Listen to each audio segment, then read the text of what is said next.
Igitondo cyiza kuri mwese mwakunze kandi mukurikira Rwanda Path News, tubifurije ishani hirwe mugira amahoro n'imigisha.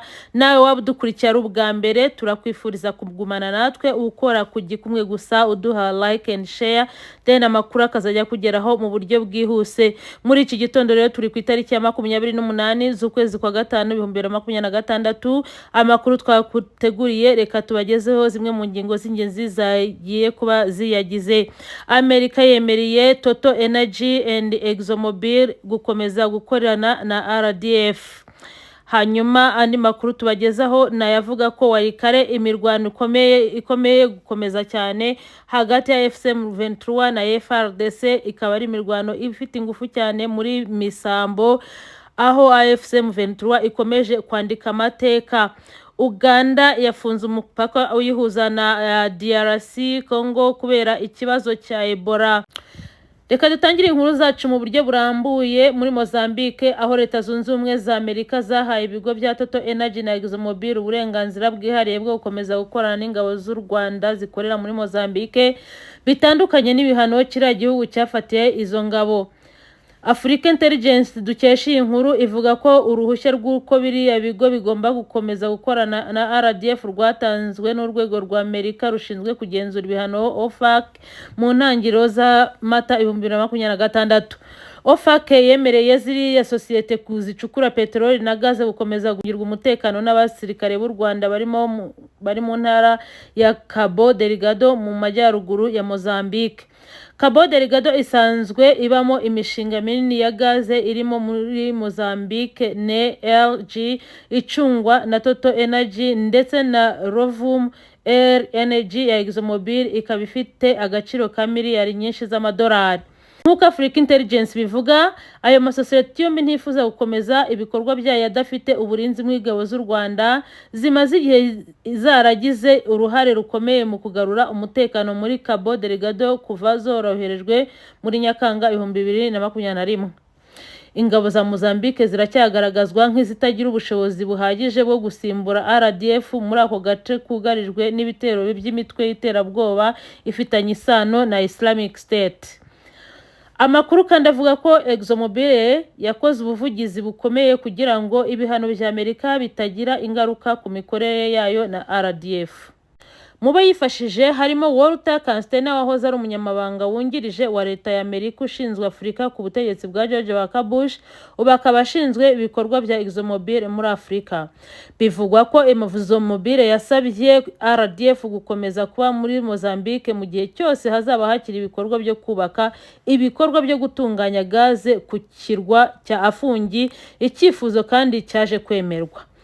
Kuva muri Werurwe 2026, u Rwanda rwatangiye gutanga ubutumwa bugaragaza ko rushobora gukura ingabo zarwo muri Mozambique mu gihe ubutumwa bw'ingabo zarwo rwaba butagiterwa inkunga n'ibihugu byungukira muri icyo gihugu kuba ingabo z'u Rwanda muri Cabo Delgado.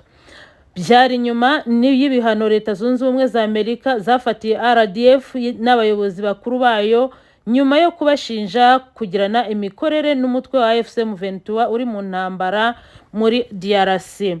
Icyakora Minisitiri w'Ububanyi n'Amahanga Amba Olivier Nduhungirehe aherutse gutangaza ko u Rwanda rutakivanye ingabo zarwo muri Mozambique, bijyanye no kuba leta y'iki gihugu yaremeye gutera inkunga ibikorwa by'ingabo zoherejwe muri kiriya gihugu. Muri Congo, Kinshasa yarekuye abantu imfungwa za mbere za FCM23. Abantu 37 bari bafungiye muri gereza zitandukanye zo mu mujyi wa Kinshasa bakekwaho gukorana na FCM23 barekuwe n'ubutegetsi bwa Repubulika Iharanira Demokarasi ya Congo mu gikorwa kiri gufatwa nk'intambwe ishobora kuba ifitanye isano n'ibiganiro bya Doha bikomeje hagati y'impande zombi zihanganye. Umunyamakuru Steve Wemby weregereye FCM23 avuga ko muri abo 37 barekuwe 22 bari bararangije ibihano byabo mbere y'uko bafungwa. Nubwo nta tangazo ryasohowe n'ubutegetsi bwa Congo cyangwa bwa FCM23, iri fungwa rishobora gusobanurwa nk'ikimenyetso cy'igikorwa cy'ingamba zo kubaka icyizere hagati y'impande ziri mu biganiro.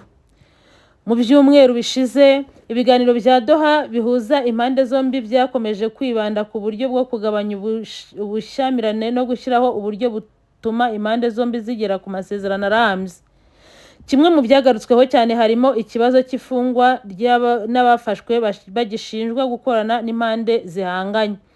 Abasesenguzi bavuga ko irekurwa ry'aba bantu rishobora kuba rigamije gutanga ubutumwa bwa politiki no kugaragaza ubushake bwa Kinshasa bwo gushyigikira ibiganiro biri kubera muri Qatar. Hari kandi ababona ko bishobora gufungura inzira y'uko AFC M23 igikorwa nk'icyo harekurwa abantu ifunze cyangwa abasirikare yaba ifite muri maboko yabo. Ikibazo cy'imfungwa kimaze igihe kinini ari kimwe mu ngingo zikomeye mu by'imishyikirano hagati ya leta ya Kongo na AFC M23, cyane cyane kwa abantu bashinjwa gukorana n'umutwe cyangwa abafatiwe muri ibyo bice biriho imirwano. Muri Mata uyu mwaka ubwo impande zombi zahuriraga muri Montreal mu Busuwisi zari zumvikanye kurekura imfungwa 470 zirimo 311 zo ku ruhande rwa AFC M23. Icyo gihe leta n'inyeshyamba banihaye iminsi 10 yo kuba bamaze guhanahana izo mfungwa, ariko ishira nta gikozwe. Muri Uganda, igihugu cya Uganda kuwa 3/27 Gicurasi cyatangaje ko cyafunze by'agateganyo ingendo zinyura ku mupaka igihuza na Repubulika Iharanira Demokarasi ya Kongo mu rwego rwo gukumira ikwirakwira ry'icyorezo cya Ebola.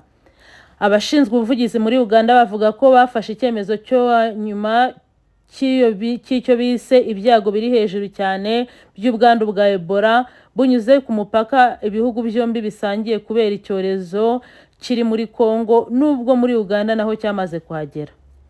Umugaba mukuru w'ingabo za Uganda General Muhoozi Kainerugaba akaba n'umuhungu wa Perezida Yoweri Kaguta Museveni yatangaje ko ku rubuga nkoranyamahanga rwa X ko ingabo zafunze umupaka icyo gihugu gihana na DRC kubegeza hatanzwe andi mabwiriza. General Muhoozi yaburiye ko kugerageza kurenga kuri iri tegeko bizashyira ubuzima bwawe mu kaga. Ntacyo leta ya DRC yahise itangaza ku mugaragaro ku ifungwa ry'uyu mupaka, ariko ifungwa ryawo ryahise ritangira gukurikizwa ndetse rireba ingendo zose z'abagenzi hagati y'ibihugu byombi nk'uko bitangazwa na BBC.